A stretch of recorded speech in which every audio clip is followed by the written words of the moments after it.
जेसिन Mahaji wise chairman Nawaz Khan भाड़ई ऐं ॿिनि अॻुवाणनि चयो आहे त साम्राजी एजेंटनि जी वंगारी ठटो पुलिस साम्राजी एजेंट सुहेल आराई जे बछ ते बेगुनाह पुलिस खे शहीद करण बाद कातरनि खे गिरफ़्तार करण बदिरां प्रोटोकॉल में उन्हनि जी ज़मानत कराई आहे। बाक़ी ॿिनि जवाबदारनि खे बि बचाइण जी कोशिश कई पई वञे। शहीद रमज़ान समूह जे क़त्ल जा जवाबदार गिरफ़्तार न करण SSP ठटे जी नाअहली आहे। हीउ क़त्ल इत्तफ़ाक़ी न पर सोचे सम्झियल साज़िश आहे। घारे में हंगामी प्रेस कॉन्फ्रेंस कंदे संदन चवण हो त साम्राजी एजेंट पारां शहीद रमज़ान जे वालिद जी 5 एकड़ ज़मीन फबाइण लाइ हिकु साज़िश तहत क़त्ल कयो आहे। हिन क़त्ल पुठियां ॻुझा हथ शामिल आहिनि जेके कातरनि खे तहफ़ुज़ ॾेई रहिया आहिनि। हुननि मुतालबो कयो त कातरनि खे फौरी गिरफ़्तार करे वारसनि खे इंसाफ़ ॾियारियो वञे। ओबाड़ जे ज़िले चेयरमैन हाजी ख़ान महर तालके जे UC बांड ऐं पक्का चांडियूं में ॾिनल स्कीमुनि जो इफ़्तिताह कयो। हुन ॻोठ केसर ख़ान दस्ती, ॻोठ मुख़्तियार दस्ती, ॻोठ मोहम्मद बख्श मज़ारी, हज़ार ख़ान ख़ादिम हुसैन मज़ारी ॿिनि ॻोठनि में स्कीमुनि जो इफ़्तिताह कयो ऐं मुख़्तलिफ़ हंधनि ते उज़ुर ख़ायूं पिणु कयूं। बाद में ॻोठ पुनू ख़ान मज़ारी में आफ़ताब अहमद मज़ारी वटि माझानी में शिरकत कई। इन मौक़े ते मीडिया सां ॻाल्हाईंदे संदसि चवण हो त असीं अवाम जे ज़ात पात खां मथां अची ख़िदमत कई आहे। हीउ तालको ओबाड़ो असांजो पंहिंजो घर आहे। अवाम जी मोहबत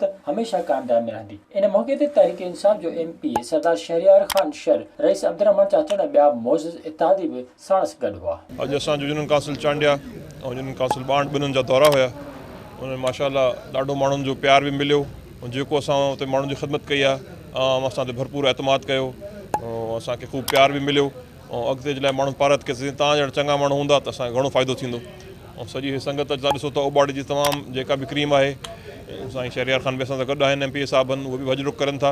वरी ज़िले हुकूमत जी जेका बि असां वटि जेका मशीनरी आहे, जेके असां वटि फंड्स आहिनि, उहे आवाम जे लाइ हर वक़्तु हाज़िर आहिनि ऐं सभई मोतबर दोस्त असां सां गॾु आहिनि। तमामु वॾी बिरादरियूं सभु तमामु वॾा वॾा ॻोठ जेके आहिनि उहे सभु असां कवर करण जी कोशिशि कई आहे। घणा थी विया आहिनि पर कुझु रहियल हूंदियूं।